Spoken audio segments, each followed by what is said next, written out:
The road to Wendershall didn't exist on any map. It was only mentioned in a soft-spoken warning passed down by a small cluster of families that had lived near the salt pines for generations. Families who never left and never stayed out after dark. They didn't say much, only that if a stranger ever heard humming the trees or felt the weight of a second shadow while walking alone, they should turn around immediately and never speak it again. Marla Simmons had never heard the warning. She was 31 years old, newly divorced, and exhausted to her bones. A failed academic, an indifferent writer, and the sort of person who mistook long silences for self-awareness. When she inherited her grandmother's cottage in Wendershall, a tiny moss-covered place surrounded by creeping vines and slouching birch trees, she accepted it like one accepts a final, undeserved kindness. She needed space, quiet, a life measured by tea kettles and firewood, and not the endless scroll and inbox. The cottage was exactly as she remembered from childhood. Crooked beams, cold floors, a chimney that breathed even when it shouldn't. The furniture was old, but not precious. The windows never latched quite right. The air smelled like dried lavender and scorched milk. But beneath it all, beneath the nostalgia and comfort and gentle quiet, there was a hum. Not loud, not frequent, but unmistakable. A low, pulsing vibration that seemed to echo through the pipes and floorboards, as if the house had a second heartbeat.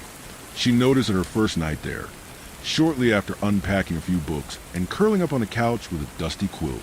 The humming came from below the living room, below the basement, somewhere deeper, somewhere beneath. She dismissed it as old plumbing. She shouldn't have. The next morning was gray and wet. A mist clung to the edges of the pines like spiderwebs strung too tight. Marla rose late, made weak tea, and explored the house with soft steps. She found an old mirror in the attic, half covered with cloth, a collection of blunt scissors hanging on nails, and on the second floor, tucked behind the door to the smallest room, a trapdoor. She didn't remember it being there as a child. It had no handle, just a small iron loop nailed into warped wood. She gave it a tug, but it didn't budge. That night, the humming returned. Longer this time. Louder. It came while she was brushing her teeth, cutting sharply through the silence like someone blowing across the mouth of a glass bottle. She opened the bathroom door and followed the sound. Down the stairs, into the kitchen, and then, without thinking, into the basement. The light switch didn't work. She stood at the top of the stairs, holding her phone out like a weapon. Its flashlight flickered uncertainly. The humming stopped as soon as her foot hit the third step. Silence, again, but not the normal kind. This was a hush of an audience. Something was waiting. She went down 3 more steps. Her throat closed, not from fear, from weight. A sudden, sick pressure, like a stone had been dropped into her windpipe. She tried to breathe. Her mouth opened, and from deep in the dark, something answered. A knock. Just one. Wet. Wooden. Not at the door, but beneath it. She turned. Fled. Didn't sleep that night. Didn't talk about it in the morning. Didn't remember. Until she passed the trapdoor the next evening and saw that it had opened by itself. Only a crack. But enough. Enough to feel the cold breath rising from below. The crack in the trapdoor widened by half an inch overnight. Marla didn't touch it. She told herself she wouldn't go near it again, but that was a lie. Because even when she wasn't looking directly at the splintered boards or the black seam between them, she was aware of it, as if her body could sense the opening on some other level. Like how you know when a candle has gone out in another room, or when someone's standing behind you in the dark. By morning, the humming had returned. This time it was layered, not a single hum, but 2, slightly out of phase, weaving in and out of each other like a lullaby half forgotten. It came from beneath the floorboards and the trapdoor, yes, but also the walls, the windows, even the mirror on the staircase. Landings seemed to quiver in time with the vibration. Marla stood in the kitchen barefoot, holding her mug of tea like a talisman, and stared at the cellar door. There was no wind, and yet the mugs on the shelf above her clinked together like teeth. She took a walk. She told herself it would clear her head, that she was spiraling, that it was a house. It had always been a strange place, always felt too empty when it was quiet. She needed perspective, but the fog had come down off the hills. It was thick, soft, cotton-colored, rolling slowly over the moss-covered roofs and crumbling stone walls of the forgotten hamlet that was Wendershill. The town had once had a general store and a butcher's. She recalled dimly, but both had long since closed. The only building still in use was a church, and even that seemed more like a suggestion than a place of worship. She walked for 20 minutes, didn't see a single soul, no birds, no cars, just a low, slow curl of fog around her ankles and the distant hiss of water lapping at some unseen stone. Then, as she turned the bend near the old blacksmith's ruins, she saw him, a man, standing at the very edge of the fog line, as if he'd been stitched into it. He wore a long brown coat, heavy with water, and boots so worn the toes were silver with frayed leather. A brim had obscured most of his face, but not the mouth, because he was smiling, wide, not cruelly, not kindly, just wide, too wide, and his teeth. Marla blinked. He was gone. No footfalls, no breath, just the hush of the mist where he'd stood. She ran, not all the way back to the cottage, but fast enough that her chest burned. When she did reach her front porch, she stopped herself from looking back. The trapdoor had opened further, 2 inches now, and she could smell wet stone and salt seeping up through the crack. That night, she dreamed of water, black water, still, glassy, and of a girl, standing knee-deep in it with her back turned, hair like ink, skin like wax. She stood without shivering, even though the water lapped against her ribs. She held something in her hand. A string? A ribbon? No, a chain. It led downward, into the lake, into the dark, and what was attached to strained against it once, twice, before going still. The girl turned her head, not all the way, just enough for Marla to see that her eyes were sewn shut. She woke to find muddy footprints on her stairs, leading up from the trapdoor to her bedroom door, and then stopping, as if something had stood just outside, watching her sleep, or waiting for her to wake up. She didn't leave her bed for nearly 2 hours after waking. The muddy prints were still there, faint but deliberate, each one pointing directly to where she lay beneath her quilt. They were small, disturbingly so, not child-sized, but as if a full-grown person had walked on their toes alone. The prints glistened slightly in the weak morning light, and the air in the bedroom was cold and sour, like breath trapped in a bottle. Marla's first thought was to deny them, but her second thought was worse. She remembered the footprints from somewhere else. Not exactly, not clearly, but her body recoiled with a familiarity too strong to be coincidence. She'd seen this before, not in Wendershill, not even in her grandmother's house, but in a place without rooms, without names. She sat up slowly. Her phone was dead. She couldn't remember if she had charged it. She couldn't even recall what day it was. The fog still pressed against the window panes. Everything was too quiet. No birdsong, no wind, not even the hum of pipes. Just a faint, steady dripping of something deep beneath the floorboards. She forced herself to rise. Her knees ached, her breath fogged in the air. The footprints ended at her bedroom door. But now that she looked closer, she could see that they also began there, as if something had walked up the stairs, reached her door, and then backed away, heel first, quietly. The thought made her skin crawl. It wasn't the idea of something watching her that disturbed her most. It was the idea that it had changed its mind. She followed the prints down the stairs, past the dusty portraits in the hallway that had begun to tilt when she wasn't looking, past a mirror, which now had a single crack running across its face like a lash mark, into the kitchen, where the trapdoor now stood fully open. The iron ring still hung limply from the edge of the plank. Below, only black, not the darkness of cellar or forgotten crawl space, but a thick, swallowing black, the kind that had depth. She could smell wet leaves, soil, and a deeper, older scent she couldn't name, like the iron tang of blood soaked into stone and left to rot. There were stairs, but they weren't hers. They weren't wood, but stone, slick and damp, spiraling tightly like the inside of a conch shell. And in the black below, something breathed, not loudly, not close, but deep, slow, patient, like it had been holding its breath for a very long time. She didn't descend. She shut the trapdoor. It didn't protest, but it didn't latch either, no matter how she tried to seal it. Furniture pushed on top, a chain hastily found and knotted to the iron loop. The door always seemed to get a little like a chest rising with breath. She spent the day in a daze, attempting to distract herself. Books felt empty. Her tea turned cold before she sipped it. She found herself forgetting what she was doing mid-action. She stood at the sink and suddenly had no memory of what she'd meant to clean. She looked in the mirror and for a moment thought she saw two reflections, hers, and one just behind, slightly taller, slightly thinner, not moving. The fog outside grew denser, and just before sunset, someone knocked at the front door.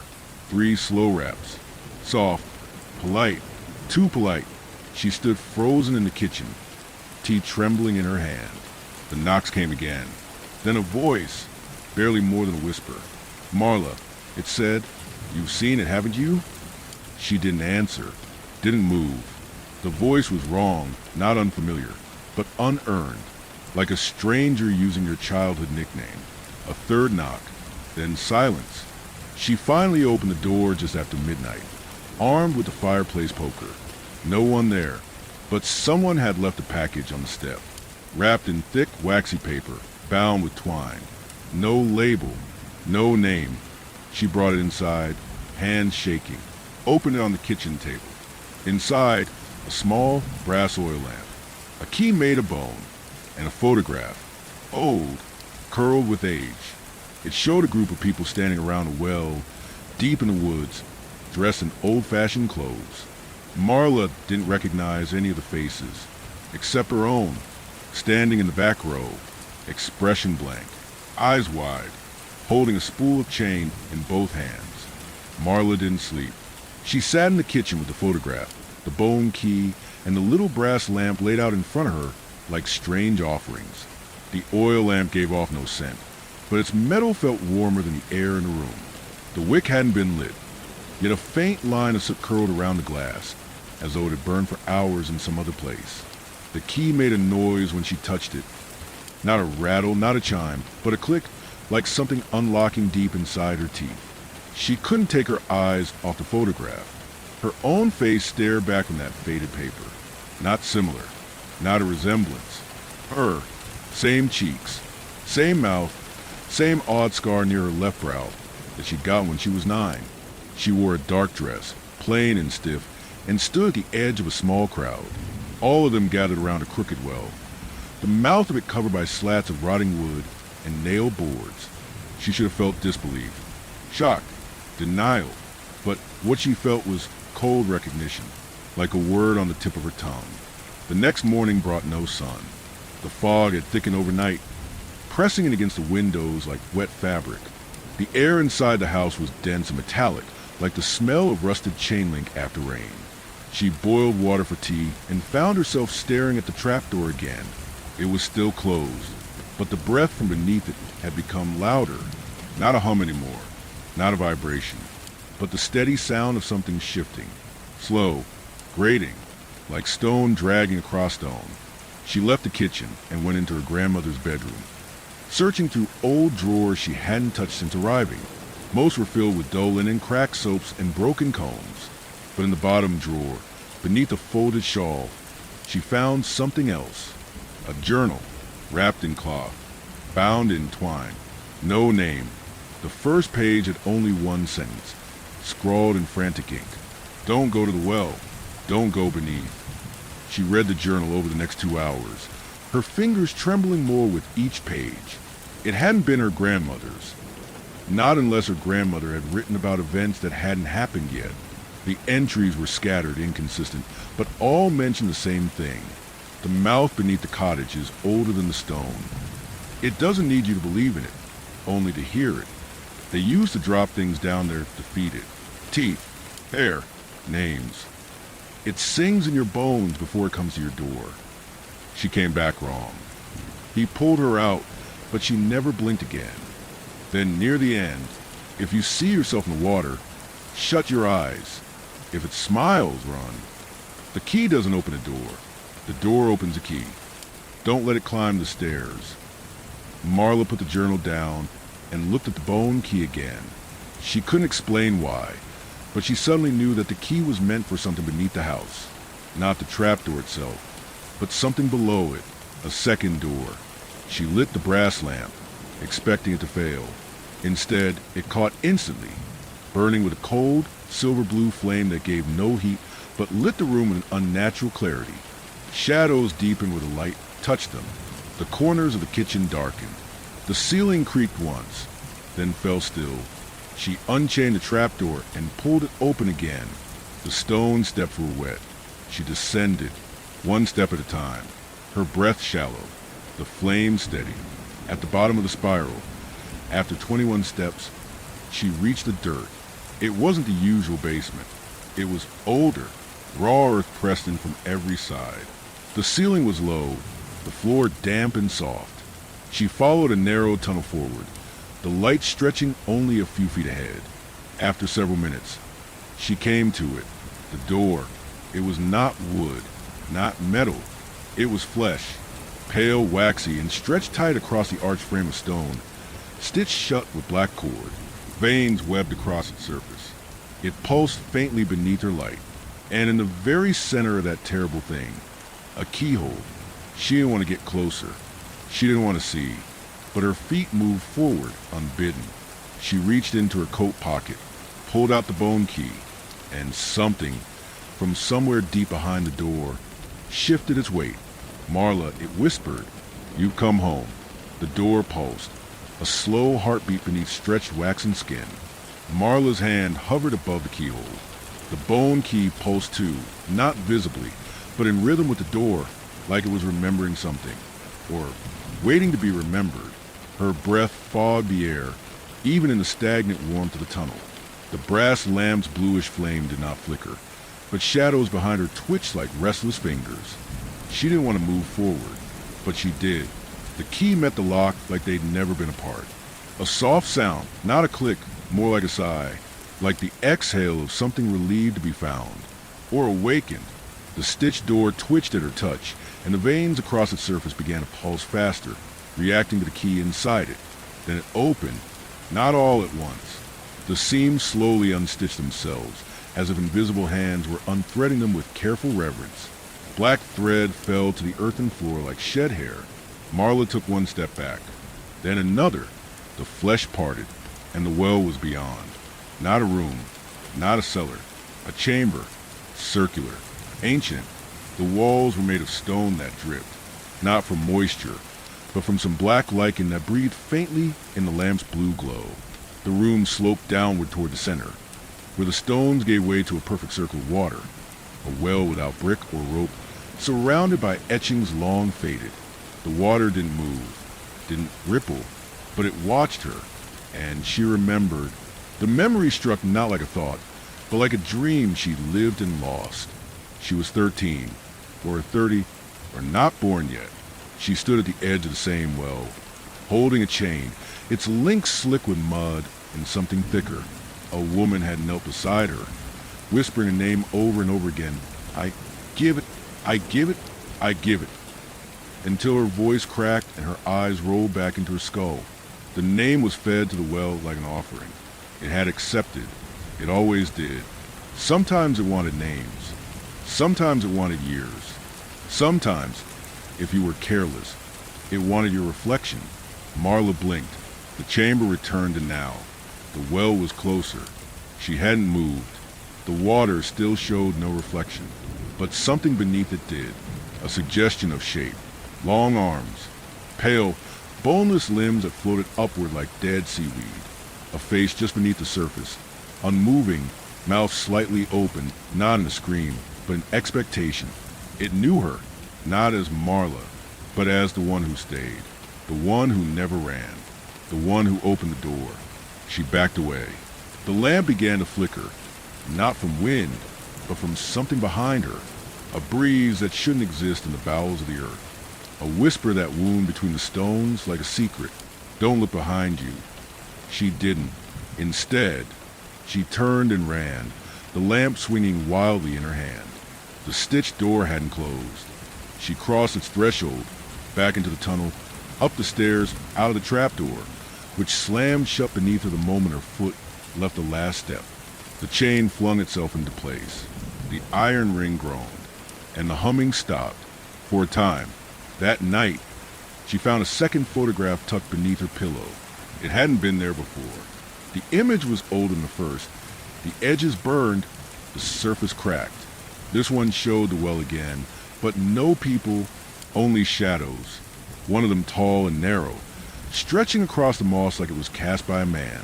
Another, smaller, curved and bent backward like a broken tree. The third shadow stood directly at the edge of the well. Its arms were outstretched, and from the elbow down it had no hands. Marla dropped the photo. Her fingers had gone cold. When she looked down at them, only 5. She counted. Again and again, they felt foreign, like she had borrowed them. Sleep came in shallow waves. When she did drift off, she dreamed of stairs, endless, spiraling downward, lit by torches that bled blue flame. At the bottom, a door of flesh. Only this time it wasn't shut, it was ajar. And behind it, the sound of breathing that matched her own. When she woke up, the mirror in the hall was covered in condensation. But no steam had been in the house. Written into the fog was a single sentence, drawn by a fingertip. IT remembers you too. Marla left every light in the house burning. It didn't help. The brass lamp had been dead cold when she woke. No oil, no wick, as though it had never been lit. The photograph, the one with the shadows, was gone from her desk, replaced by a sprig of dead rosemary laid atop a slip of torn paper. You fed it once. It won't forget. Outside, the fog had thickened into something more solid. Rain fell, but it made no sound. No patter against the roof or the glass. It was as if the sky had wept in silence. Drops gathered on the windows and did not run down. They just sat there, thick, viscous, watching her. She hadn't spoken to anyone in days. The phone line was dead. No dial tone. The mobile she brought for emergencies couldn't connect to any network. Just a flicker of a signal that came and went like a candle in a storm.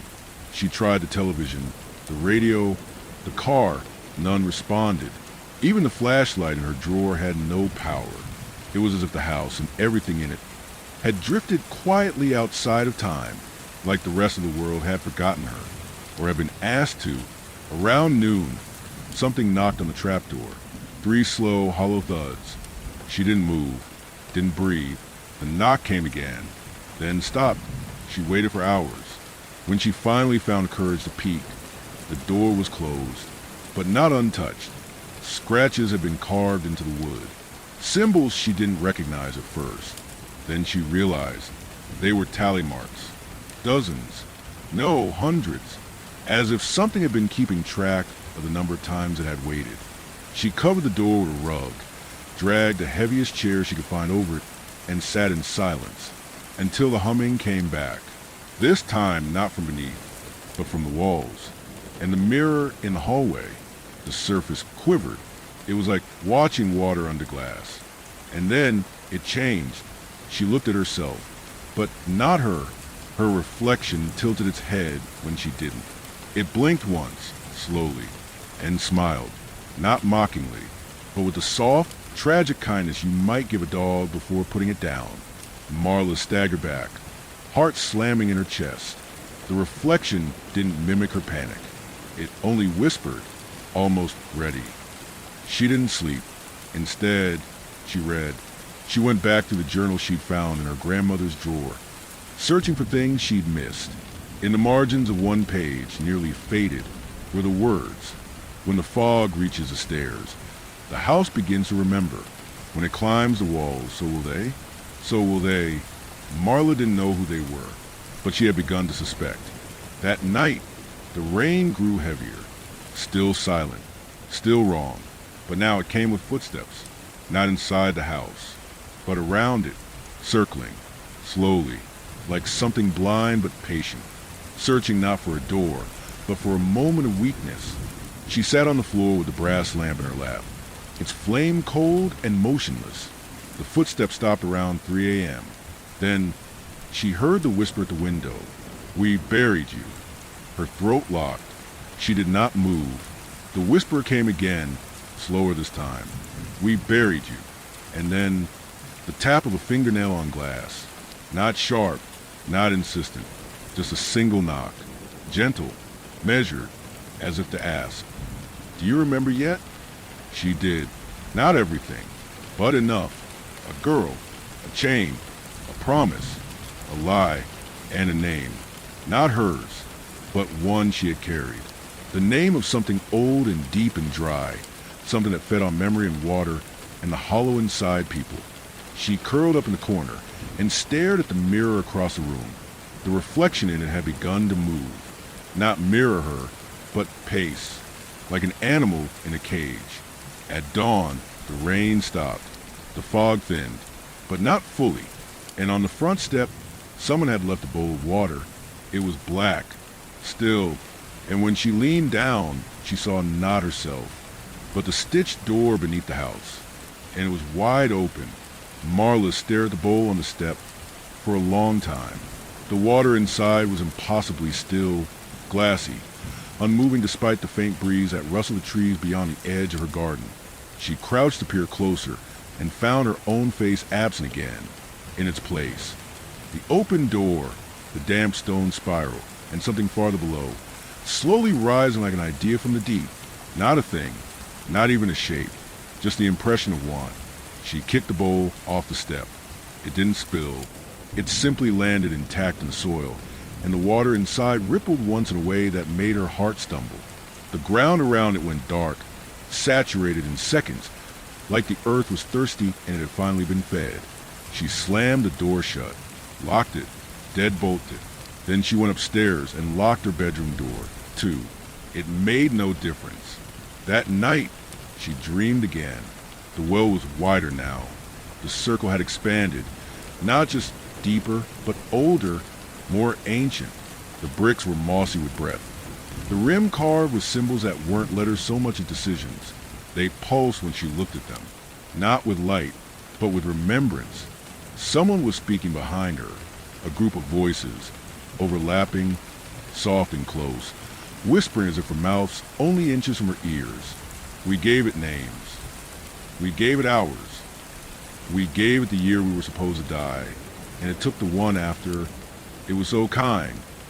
The voices weren't cruel. They were tired.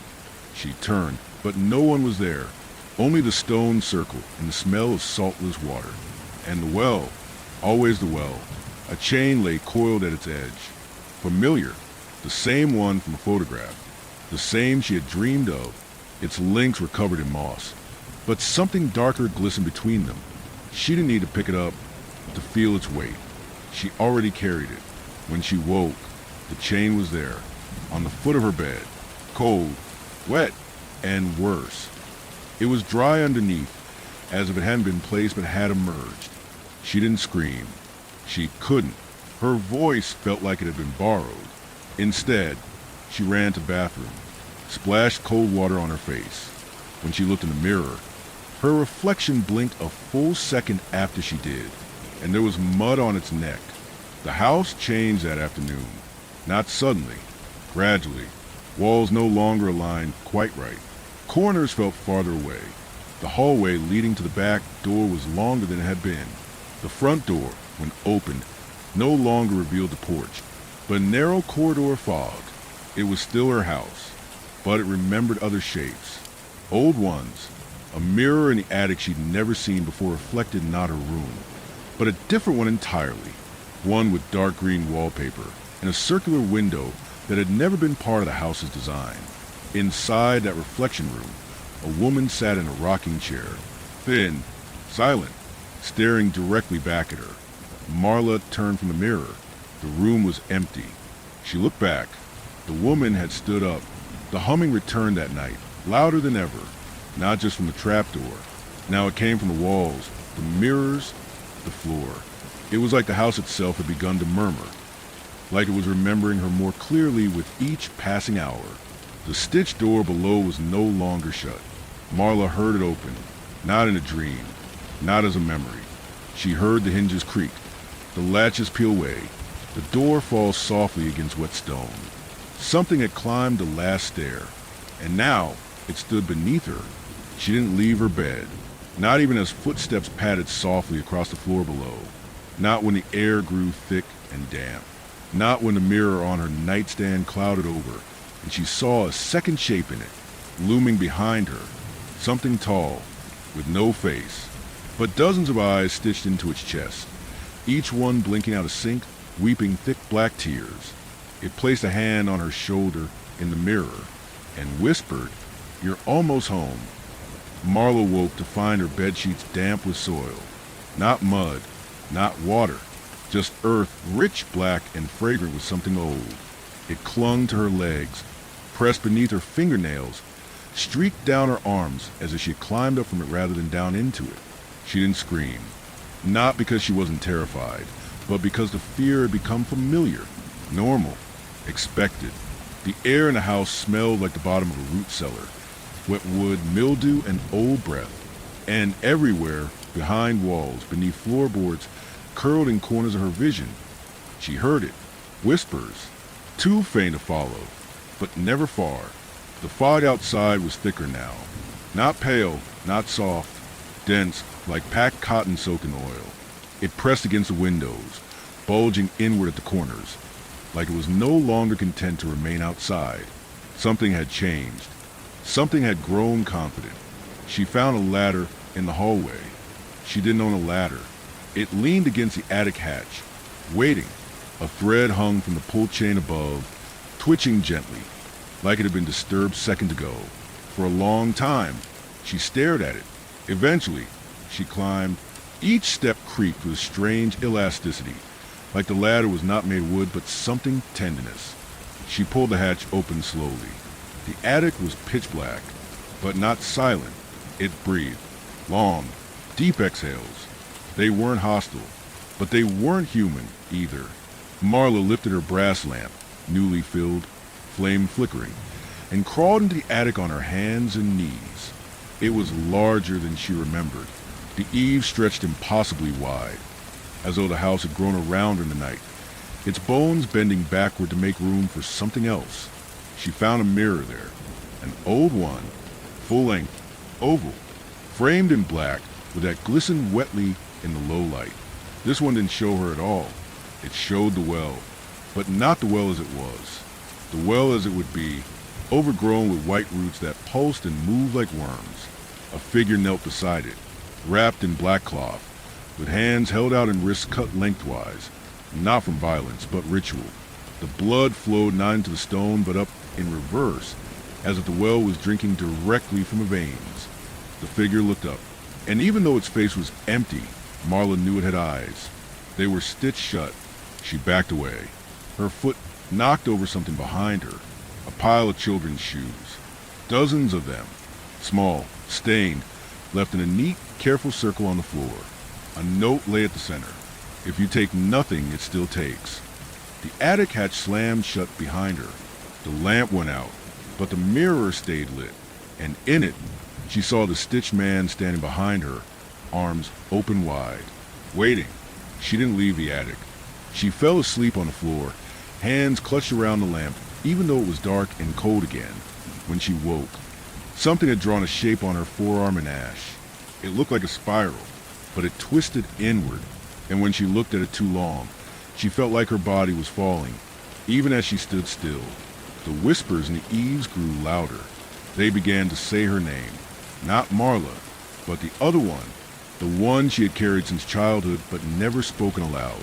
The one her grandmother used once, while sleepwalking, staring straight at her with milk-white eyes. You were never meant to leave the well. That day, the reflection stopped mimicking her entirely. In the bathroom, her double smiled when she cried. In the hallway, it walked 2 seconds behind her, then froze when she turned around. In the bedroom, it no longer looked like her at all. Its skin was paler, its arms longer, and its mouth, now split ear to ear, stitched with thread that glistened wetly in the mirror glass, moved even when hers didn't. It spoke 2 words, slowly. Come deeper.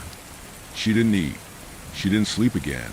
She simply sat in the hallway with her lamp, listening to the breathing behind the walls and the scratching beneath the floorboards. At some point, she realized the house was sinking, or maybe the earth was rising. Dirt pressed around the windows from outside. Tree roots curled against the siding. Moss bled from the corners of the ceiling. The house was returning, not to ruin, to purpose. And at its heart, below the stairs, past the stitched door, the well waited, and it was smiling. Marla did not scream when the floor split beneath her chair. She simply watched it happen. The boards cracked not with violence, but with intent. Slowly, silently, until the wood beneath her creaked like breath drawn inward and then opened, not with splinters or collapse, but invitation. She fell 3 feet. No bruises, no pain, just the sudden stillness of stone beneath her. She was in a passage, not natural, not carved, grown. The walls pulsed faintly. Wet rock curved like ribs, slick and gray and warm. Veins of pale fungus stretched upward, carrying light that glowed like tired stars. The air smelled of chalk, moss, and memory. She should have turned back. She didn't, because behind her, the opening had already closed. And somewhere ahead, faint, soft, undeniable, she heard her own voice, calling for help. The corridor narrowed. It folded on itself like it wasn't made of geometry but dream logic, twisting through sudden switchbacks, descending in seamless steps worn into floor by thousands of feet that had never returned. Marla passed the door, then another. Each was wrong in some essential way. The first had no handle, but a single human tooth embedded where a knob should be. The second was made entirely of brine-soaked rope, pulsing faintly like a wound. The third was normal, wooden, closed, painted yellow with a brass nameplate, her own name engraved into it. Not Marla, the other name, the well name. She didn't go inside. She didn't touch the handle, but the door opened anyway. A bedroom waited inside, small, childlike. Toys lay on a braided rug. A cradle sat empty in the corner. A mobile of glass bones turned slowly in the stale air. And on the bed, neatly made with pale blue sheets, a photograph rested atop a pillow. She picked it up. It showed her house. Long ago, before the porch, before the chimney, before her, a woman stood in front of it. Thin, tall, black dress falling past her ankles like smoke. In her arms, a child with no face. Where eyes and mouth should be, there was only stitching, thread made of something too dark to be silk. Behind them, the well was open, and the chain was wrapped around the child's ankles. The bedroom door slammed shut. Marla turned, but she wasn't in the room anymore. She was deeper. Beneath, the stone around her was darker now, slicker. The walls no longer breathed. They listened, and her footsteps didn't echo. They were answered, first with distant tapping, then with whispers. Not one voice. Hundreds. Some hers, some older, all of them chanting the same word, over and over, in a cadence that matched her pulse. Home, home, home, home. She ran, not forward, down. The corridor spiraled into a stairwell, wet, cold, endless. Her lamp flickered out, and something breathed behind her neck. She reached the chamber, without memory of arriving. One moment, the stairs spiraled forever. The next, stillness. A circular room, the ceiling lost in shadow, the walls covered in carvings that bled, symbols that moved, bones woven into the mortar, and in the center, the well, not made of stone, but of mouths, hundreds of them, all open, all humming. Their lips quivered in perfect silence, not speaking, not smiling, just forming a word that her bones understood, even if her mind refused it. She stepped toward it, because she had always been stepping toward it. Even before she was born, something was waiting inside. It was not a shape. It was not a voice. It was a concept of being seen. Marla stood at the edge of the well and looked down, and for a moment, she remembered everything. The lullabies her mother sang in her sleep, even after death. The dream she had at age 6 of a girl with stitched lips weeping salt. The time she sleepwalked through a thunderstorm barefoot, and her footprints never dried. The first time she looked in a mirror and thought, I am not the only one looking. It had always been her, and it had always been beneath her. The chain was coiled at her feet. It reached up, eager, and when she bent to touch it, the well opened its eyes. Marla did not scream when the eyes opened. She could not. Her throat closed like a fist around nothing. There was no air, no sound, just a presence so large and ancient that it eclipsed the very idea of language. The well's eyes were not made of flesh. They were not even eyes. They were apertures, holes in the world, round and wet and impossibly deep. And in them, she saw herself, repeated infinitely, spiraling inward like smoke sucked into a flame. Each reflection was slightly different. One bled from the scalp. One had roots instead of veins. One grinned with a mouth stitched shut. They stared back at her from within the darkness, each pulsing gently like hearts, and each was chained. The chain on the floor writhed like a nest of snakes, slithering slowly over her bare feet. It was warm, not like metal, but like something alive. When it touched her ankle, she gasped, not in pain, in recognition. It wasn't a chain at all. It was memory. Each link a year she had forgotten. Each turn of metal, a whispered moment. Her grandmother's eyes rolling back, reciting words no language had claimed. A dog barking at her from across the river, then whimpering and backing away without a sound. A man in a brimmed hat watching her from the hill when she was 13. The chain was not binding her. It was welcoming her back. Marla stepped closer to the well. The mouths stopped humming. One by one they closed, not with malice, but reverence. Silence spread like ink. The stone beneath her trembled, and then softened, not collapsing, not breaking, but yielding. The air thinned. Her ears rang. Her breath slowed. And in the space between seconds, something rose. Not from the well, but from within her. A knowing. This wasn't the first time she had stood here. Not in this body. Not in this life. But again and again, like a wheel turned behind the world. Always arriving at this moment. Marla was not a woman. She was a root, sent downward from something older, meant to bloom in shadow, meant to open the gate. A whisper rose from the well, not through her ears, but through her teeth. It clacked inside her skull like a hand on the back of a mirror. Take the chain, bind what was split, speak the name, and return. She tried to speak, but her mouth was already moving. The words came out in a voice that was hers and not hers. A name, a long one, a wet one, a name that tasted like moss and seawater and rot. The stone trembled again. The chamber darkened. The well began to rise. Not the water. There was no water. The structure itself. It grew, stretching upward like a spine extending from the bowels of the world. The mouths moved with it, whispering, wailing, singing, the air filled with pressure so dense it cracked the bones in her feet, and yet she could not fall. The chain wrapped up her legs, her waist, her throat. It didn't strangle. It held. And then came the sound. Not a scream, not thunder, something deeper. A heartbeat, so vast it shook the stone. So old at crack time, the well was alive. It had always been alive. And now it was awake. The floor fell away. The walls unwrapped like petals curling backward. Marla hovered, weightless, held not by gravity, but by the will of something beneath all things. And in her chest, something clicked. A lock, long shut, now open. She remembered what she was.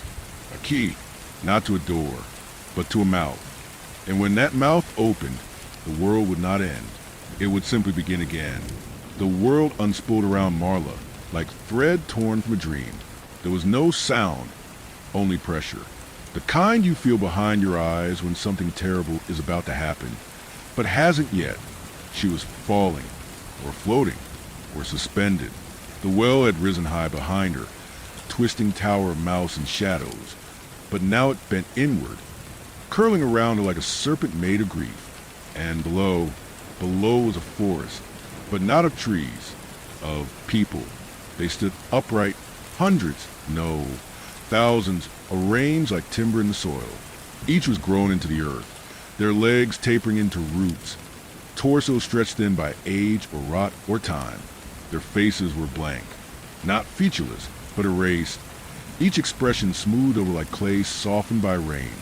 Mouths closed, eyes open, each stared upward, each fixed on her, and each whispered the same word. We remember. The chain held her above them, a pendulum, a witness. Her skin had changed. It now bore the gray sheen of wet stone, and her hands. It hurt to look at them. They weren't hands anymore, but shapes, implements, instruments. Her fingers extended into points that curved back toward her own wrists, hooking into herself. The mouths on the well hissed like steam, and the roots beneath the people's feet began to drink. Marla saw it. The hunger. Each root surged, pulsing with light as it siphoned from the faceless. What it drank wasn't blood nor marrow. It drank history, memories, entire lineages reduced to nutrient. Above, the well shuddered. It fed too, and now it had her. She felt her thoughts unwinding like silk, not pulled from her head, but released from the knots of her bones. There was no resistance. She wanted to forget. She wanted to be part of it.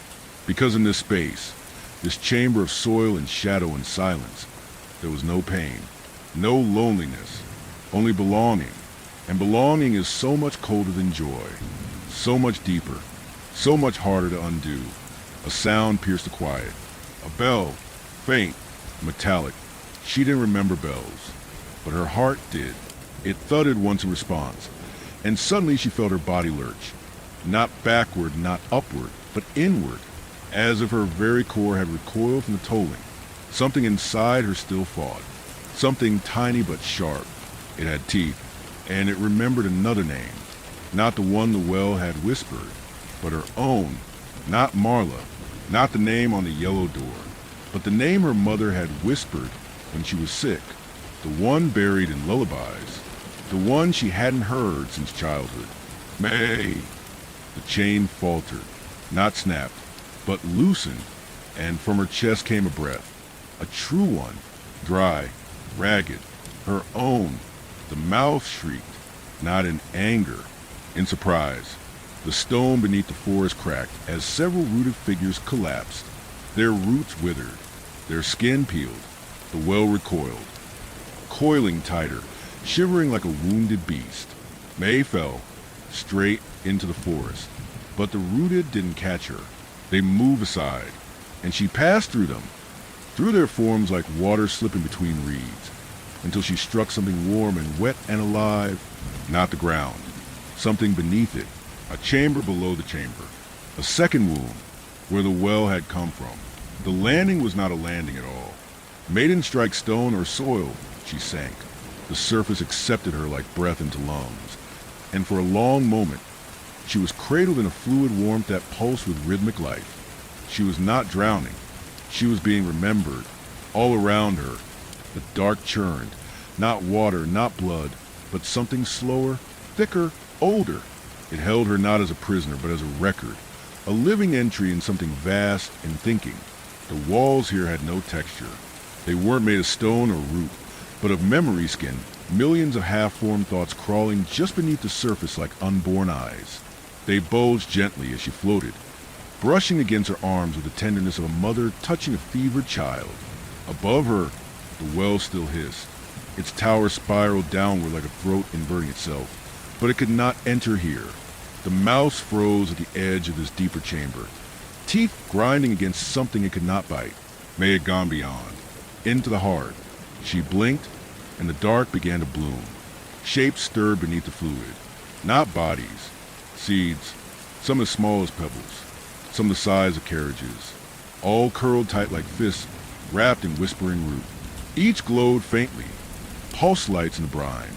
She drifted past one and heard it sing, not a melody, a story. She did not understand the language, but the emotion curled around her bones like smoke. Fear, regret, yearning. This seed remembered a boy named Craving, buried for speaking the name of a thing that was never meant to be known. His skin had split into vines. His voice grew teeth. May turned to another. Love, betrayal, silence. This seed pulsed with the last heartbeat of a midwife drowned for birthing twins born without eyes, who saw far too much. Thousands of these memories drifted around her, not dead, not even forgotten, just rooted, waiting to grow again. May felt the current pull her deeper. Her skin no longer shivered. She was becoming part of the liquid. Her veins slowed. Her thoughts faded. Not from fear, but from peace. This was what the well offered in the end. Not terror, not pain, but rest. An end to loneliness, to choice, to struggle. She could stay here, float forever.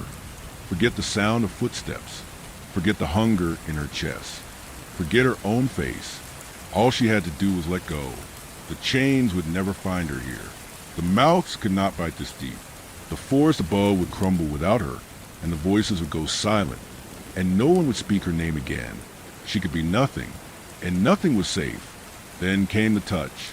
It brushed the back of her neck, dry, papery, unmistakably human. May spun. There was no one there, only a shape in the brine. Small, familiar, kneeling. She drifted closer. It was a child, unmoving, curled in the fetal position, wrapped in hair that floated like seaweed, each strand tied to a dozen whispering seeds. Its eyes were closed, its lips gently moving. It was her, or it had been, before the well, before the house, before she was named. The child stirred. One hand reached up and pressed its palm to her chest. May screamed, not from pain, but because of what she remembered. She had come here before, not just in visions, not just in dreams. She had lived here once. She had walked these halls, spoken the words, summoned the first seed into bloom. She had been the first to lower the bucket, the first to drink, and she had done it willingly, to become more than herself, to escape the body, to silence the voice. She had done it because the well had promised, and now she knew. The well always lies, but it lies in beautiful ways. She recoiled. The chamber trembled. The liquid darkened. Above, the mouse began to shriek again, this time in rage. May kicked upward. Her body fought now, every nerve awakened by the child's touch. She swam, blind, toward what little light filtered down. The fluid thickened. The seeds opened. Whispers followed. But she kept rising, kept climbing, until her hand broke the surface, and the chain wrapped around her wrist. The chain coiled at May's arm like a serpent desperate for warmth. Its metal, slick and pulsing, had changed. It no longer whispered temptation or longing. It now spoke only one word, over and over, in the rhythm of her heart. Return. The word didn't echo, it settled, in her ribs, in her spine, in her bones. She was rising, drawn upward to the brine and memory fluid like a hook through soft tissue. Every inch upward felt like passing through lives she had once tried to forget. Faces flicker across her skin, voices press against her mouth, not to scream, but to speak through her. You sang in the dark when we couldn't. You held the gate open and forgot to close it. You are the crooked well. May broke the surface, not of water, but of something else. The chamber split around her in a soundless quake, walls peeling back like infected petals, the forest above flickering like a glitch in the fabric of reality. She was back in the stone room, back in the true well. The mouths shrieked in dissonance, recoiling from her presence. They did not scream out of rage. They screamed because they were afraid. May stood, the fluid dripped from her skin in thick ropes, vanishing before it touched the stone. Her feet were bare. Her hair was longer, coarser. It moved of its own accord. Something had come back with her, but it wasn't parasite. It was a balance. She looked down at her hands. Still hers. No claws, no stone, but the fingertips bore faint, spiraling ridges, glyphs, moving slowly under the surface like sleepwalkers in her blood. She raised one palm, and the chain responded, lifting itself off the floor, not as a leash, but as an offering. She took it, wrapped it around her wrist like a bracelet, and for the first time since the house, since the yellow door, since the hollow-eyed people in the silent garden, the well went silent, not hushed, listening, The forest of rooted souls was no longer writhing. Many of them had collapsed. Some looked up at her, blinking. Their eyes had returned. Faces once smoothed by time now showed confusion, grief, awe. They were waking. The hunger had stopped. May stepped forward. The stone, which once grown under her, now yielded with every step, becoming soft and spongy, like flesh that had finally stopped resisting its own decay. She walked toward the center of the forest, the place where, before, no one could go. The mouths above twisted and curled, closing tight. She was beneath their notice now, or above it. At the center was a small hollow, a bowl in the stone. Inside it, a single seed. It pulsed faintly, the color of rusted iron. Unlike the others, it did not whisper. It simply waited. May knelt, touched it with one finger. The world shook, not violently, not destructively, but inevitably. A crack split the stone beneath the bowl. Light spilled out.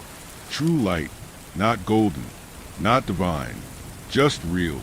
It washed over the roots, the figures, the forgotten. Where it touched, soil gave way to breath. The forest began to breathe. Some of the rooted screamed as their legs split from the ground. Others wept. Some collapsed and did not rise. But they were free. One by one, the figures fell out of stillness and into motion, bodies trembling like limbs waking from long sleep. And May, at the center, stood once more. She had not banished the well. She had unlocked it. From far above, a light appeared, not from the Tower of Mouths, from the roof. A hole, small at first, then wider, cracking like the lid of a sarcophagus. And through it, a sky, a real one, gray, veined with cloud, soft with distant wind. May smiled, not because she was free, but because she could finally choose. The chain loosened, uncoiled, and slithered away into the stone. She didn't need it anymore. It had always been her own hand. And now, she was ready to climb. May stepped toward the shaft of gray sky above, her body casting no shadow, her breath thin but her chest full. The climb ahead loomed impossibly long. The stone walls, once slick with rot and whispering mouths, now pulsed with quiet veins of moss and shadow. But they made no sound. They only watched. The well had gone silent, not empty, but expectant. It would not lift her. It would not carry her. If she wanted to leave, she would climb. And so she did. Her hands gripped the edges where brick met root. Her feet planted where the forest tears had worn footholds. Each pull was slow, each step deliberate, and with every meter the silence deepened. It was not peace. It was not danger. It was a silence of being watched by 1,000 unseen things too old to name. She did not know if they were above or below, only that they were listening. The stone bled in places. Not blood, but memory. It dripped in slow, golden lines down the walls, each rivulet humming with the lives of those who had tried and failed to ascend. She passed one, then another, a hand, then a face, fused into the wall, slack with the weariness of half-life. Eyes fluttered open as she passed, and for a moment they followed her, but they made no plea, only watched, and wept. At the quarter mark, the air changed. No breeze, but something thicker, heavier, a presence. It hovered in the shaft, just above her, too far to see, but close enough to know. A shape not a body, but of question. It moved like a pause in conversation, a hesitation before secret. May paused, hung there, breathless, and it spoke, not in words, but in a thought pressed hard against her skull. What do you carry? She did not answer. She climbed. The presence pressed again. You have opened the seed. You bear the knowing that is not a thing freely brought above. She clenched her jaw, her hands gripped tighter. She climbed. The presence coiled around the well's walls now, a voice with no mouth, thickening the stone as if time were slowing. Her limbs ached, her fingers cracked, her breath came sharp and dry, each inhale tasting like iron and root. But she kept going, because she remembered now, not just the faces of those below, not just the feel of the chamber wound, but the reason she had come here at all, to wake it, to end it, to return whole. Halfway up, the voices returned. Not the wells, not the rooted, hers, versions of herself. They lined the walls like carvings, arms crossed, heads cocked. Each wore a different skin. Each whispered a different past. You could have stayed in the garden. You could have died as a girl in the lake. You were supposed to forget. You were the door, not the key. She passed them. Their voices clawed at her mind like thorns, but they could not halt her, because this time she was not listening. She was choosing. At 3/4, the roots returned, not twisted and dark like before, but pale, translucent, almost frightened. They recoiled from her as she neared, as if her touch would undo them. And maybe it would, because she was not the same. The glyphs in her skin now shimmered softly with every breath. Her heartbeat echoed in the stone. Even the mouths, once voracious and hungry, now sat silent, closed, ashamed. She was above them. She had seen, and the well could only lie to those who didn't understand its depth. Near the top, her arms failed. Her body gave way. Her fingers slipped. She fell just an inch, just enough to remember fear. And in that moment, the chain returned. Not to bind, to catch. It lashed out like a serpent light, catching her wrist mid-fall and pulling her to a ledge. She landed hard, her ribs screaming, but she was safe. For now, the chain slithered away, silent, and at last above her, she saw the lip of the well. Stone turned to broken earth, gray sky weeping faint mist. Freedom, and standing at the edge, a figure, still, watching. Its shape was familiar, so very familiar, and as May climbed the last few feet, hands raw, breath broken, she looked up and saw herself. She stood at the lip of the well, staring at herself. Not a mirror, not a reflection, but another May, one older, heavier in the eyes, the face worn not by time, but by memory that had never been released. This version did not smile, did not move. She only tilted her head slightly, as if studying something both familiar and dangerous. Behind her, the world had changed. The forest, the real one, was barely visible through the mist. The trees were tall, knotted, their bark the color of bruises. The sky was pale, silent, empty of birds, empty of sound. May stepped out of the well. Her feet touched the soil like they'd never left it. The other May did not move, but she spoke. You took it back with you. May said nothing. The other nodded, as if it had always been inevitable. The seed grows now, not in the well, in you. The words felt like rust in May's ears. Do you remember why you were brought there? May did, but she didn't speak it, because the well hadn't chosen her to suffer. The house hadn't misled her. The forest hadn't warned her. She had gone to it, not to fix something, not to escape, but to bring it out. She had opened the seed, let it breathe, freed the hunger from the place it had once been caged, and now it needed a path. The other May stepped aside, revealing what lay behind her. A house, not the one from before. Older, smaller, sunken slightly into the ground, as though hiding. Its door was the same yellow, chipped and peeling. Its windows were black, and around it, the trees curved inward, growing toward the house like it was the only light in a cold and crumbling world. May's feet moved without asking. The path was soft underfoot, the dirt newly turned.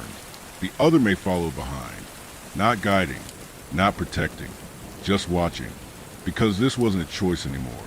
It never had been. It was a cycle, one she had to finish. At the door, May paused. She reached for the handle and stopped. The air here smelled of earth, wet fabric, and something faintly chemical, like a room sealed too long. She turned to ask, but the other May was gone. Just the wind now. And the door, she pushed it open. Inside, dust, stillness. A hallway leading to rooms that hadn't existed before. A staircase that spiraled down into blackness. And on the table by the wall, a mirror, framed in iron, cracked in the center. May looked into it and saw everyone. The rooted souls, the mouths, the faces in the wall, the little girl in the cellar, The screaming hands in the forest. Every person the well had ever taken. They were in her, looking out, and they were waiting. Her voice cracked when she finally spoke. Not a question, not a plea, just the final truth. It's not over, is it? A breath moved across her cheek. Not wind, not voice, but a presence.